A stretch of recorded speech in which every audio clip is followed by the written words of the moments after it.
बहुत सारे मामलों में हम लोग मरहूम और हम लोग एक साथ दूर दूर तक सफर करते थे, लेकिन अचानक वो ऐसा हादसा हुआ कि मरहूम हमारे बीच में नहीं रहे। इत्तेफाक की बात है कि उस दिन मैं मोहम्मदाबाद में था। 1 तारीख से मैं फारिग होकर मैंने सोचा कि अफजाल भाई के गंगा उस पार के बहुत सारे कन्वेंशन में मैं था, आज उनके पास चलता हूँ। उनके पास जब मैं पहुंचा तो मैं मरहूम को वहां नहीं पाया, तो मुझे एक बेचैनी हुई कि ऐसा प्रोग्राम और अफजाल भाई का इतना करीबी आदमी यहाँ नहीं है। जब मैंने वहीं से बैठे हुए फोन किया तो जियाउद्दीन भाई उनका फोन उठाया और उन्होंने बताया कि उनको हार्ट अटैक आया है और गाजीपुर डिस्ट्रिक्ट हॉस्पिटल में हम लेके हैं। इंजेक्शन एक लग जाने के बाद हम बनारस लेके जाएंगे। 35-40 मिनट बाद फिर जब हमने फोन किया तो जो जियाउद्दीन ने बताया कि वाजिद भाई हम लोगों के बीच में नहीं रहे। मैं उस वक्त खान जावेद मुर्गी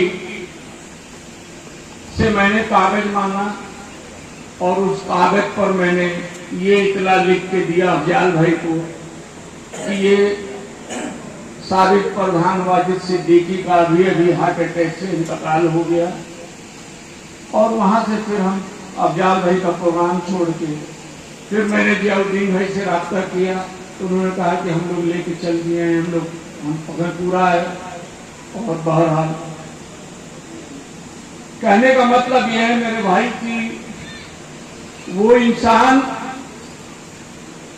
पिछले 7-8 महीने में जो उसकी कारकर्दगी थी इतना मकबूल हुआ, शायद अल्लाह ने उसको लिख दिया था कि तुमको इतने दिन बाद मैं बुला लूंगा और जितना नेक काम कर सकते हो कर लो। मैं बिरादरी में 3 जनाजे में मैं शामिल हुआ हूँ। तो उनके बारे में बताएंगे, लेकिन हमारा एक छोटा सा अनुभव जो उनके अब्दुल भैया के बारे में जो रहा है, ये रहा है कि वो एक ऐसे व्यक्ति थे, जब हम लोग क्षेत्र में जाते थे जो लोग नाराज रहते थे उनसे भी वो ऐसे कनेक्ट होकर के उनको अपने पक्ष में करना, जनता की हित के लिए उनके लिए बातें करना। आप सभी लोगों की उपस्थिति यहाँ पे इस बात का प्रमाण दे रही है कि अब्दुल वाजिद, स्वर्गीय अब्दुल वाजिद एक छोटे से आदमी नहीं, अपने राजनीतिक पहचान उनकी क्या थे वो मरहूम अब्दुल वाजिद साहब ने जो गरीब मजलूमों और इंसाफ पसंद लोगों की खिदमत करते हुए, सेवा करते हुए, परिस्थितियों का मोहताज न होते हुए, आपने एक सख्त होते हुए भी, मैं कहना चाहूंगा अपने तमाम साथियों से, सख्त दुनिया का हर इंसान होता है लेकिन शख्सियत बनना पड़ता है। आपने एक शख्सियत के रूप में पहचान बनाई और पहचान बनाते हुए मैं कहना चाहूंगा पखनपुरा गांव के लोगों से, विचारधाराओं का अंतर हो सकता है लेकिन अब्दुल वाजिद साहब एक नेक इंसान थे। मेरी बाणी से नहीं, उसका आचरण और व्यक्तित्व कहता था, गांव के लोग कहेंगे तो एक नेक इंसान थे।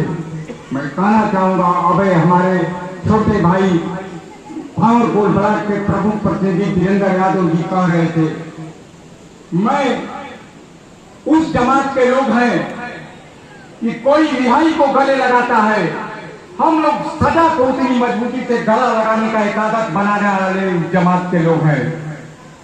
जब लोहारपुर गांव में एक पुलिस का जत्था वीरेंद्र यादव के यहाँ जाता है और उसके बाद उसी रास्ते से चलकर जब वीरपुर राम जी राय के यहाँ आता है, और कौन से यादव थे, मैं कौन से सवर्ण कौम में पैदा हुआ था, और वही रास्ता को तय करते हुए जब अब्दुल वाजिद के दरवाजे पर पखनपुरा में आते हैं, मैं कहना चाहूंगा इस पखनपुरा गांव के लोगों से। 151 का मुकदमा मेरे ऊपर नहीं है। अब्दुल वाजिद का चरित्र एक सूर्य और चंद्रमा की तरह है। सूर्य और चंद्रमा तो नहीं हो सकते, लेकिन यदि निष्ठा हो तो दीपक भी सूर्य का काम करता है। अब्दुल वाजिद साहब दीपक की तरफ से, चाहे वो कब्रिस्तान पर रखा जाए दीपक, चाहे अस्मशान घाट पर रखा जाए, चाहे चर्च में रखा जाए, चाहे गुरुद्वारे में रखा जाए, मैं अपनी बात नहीं करता हूँ। वो उजाला करने का काम करता है। उसके सामने न जात बिरादरी होती, न कोई मजाक होता है। इस पर फोन से बात होती है। एक बड़ी मोबाइल जो हमारा लड़का दिया जाता है, उसी नंबर पर व्हाट्सएप चलता है। उसी नंबर पर फोन किए, वहीं हम लोगों के मित्र, हम लोगों के साथी, हम लोगों के अजीज परिस्थितियों के मोहजात न होते हुए अपनी जिंदगी का निर्माण करने का आदत बनाने वाले अफजान अंसारी के दरवाजे पर हम लोग थे। वहीं पर मालूम हुआ, चेहरा उदास हो गया, रुपया खड़ा हो गया। जब घर गए तो लड़का कहा कि बाबूजी फोन आया था, हमने उठा नहीं पाया। वो फोन का महत्व नहीं है। तमाम साथियों से कहना चाहूंगा, मैं शुक्रगुजार हूँ मरने के बाद भी उस व्यक्ति का, मरते वक्त की मोहब्बत और प्यार की डोर को कामयाब रखना चाहा और फोन किया। मैं क्या कहूँ अपनी दिल की बात। इन्हीं बातों के साथ बात लंबी हो जाएगी। दर्द तो बहुत है। हमको चाचा कहते थे। मैं मोहब्बत में वो बालिग होते हुए भी उनको हम नाबालिग कहते थे। कहते हैं चाचा, क्यों कहते हैं? बाप हूँ, तुम्हारी हर कमी को जब मैं नाबालिग कहता हूँ, नाबालिग नहीं हो, लेकिन तुम्हारी कमी भी उसमें खप जाएगी। किस पर है नाबालिग है। बनकर चराग तूने खुद को जलाया और उनके खातिर। बनकर चराग तूने खुद को जलाया और उनको खातिर। तेरे खाक से भी मिलती रहेगी रोशनी जमाने को, तेरे खाक से भी मिलती रहेगी जमाने को। हम उनके बीच में नहीं है, लेकिन मर के भी आदमी जिंदा होता है। जिसका नाम लिया जाता है वह जिंदा हमेशा रहता है। लेकिन मैं देखता हूँ हमेशा उनके कोई न कहीं किसी कार्यक्रम के लोगों के जुबानों पे नाम रहा करता है। आज भी वह व्यक्ति जिंदा है। आज भी वह जो करके गए हैं उनकी एक सारे लोग आज जो व्यथा कह रहे हैं या दिल को झकझोरने का काम है। मैं मुहम्मदाबाद विधानसभा की तरफ से और अपने तरफ से उनको श्रद्धा सुमन अर्पित करते हैं। मैं इसी के साथ अपने बात भाई को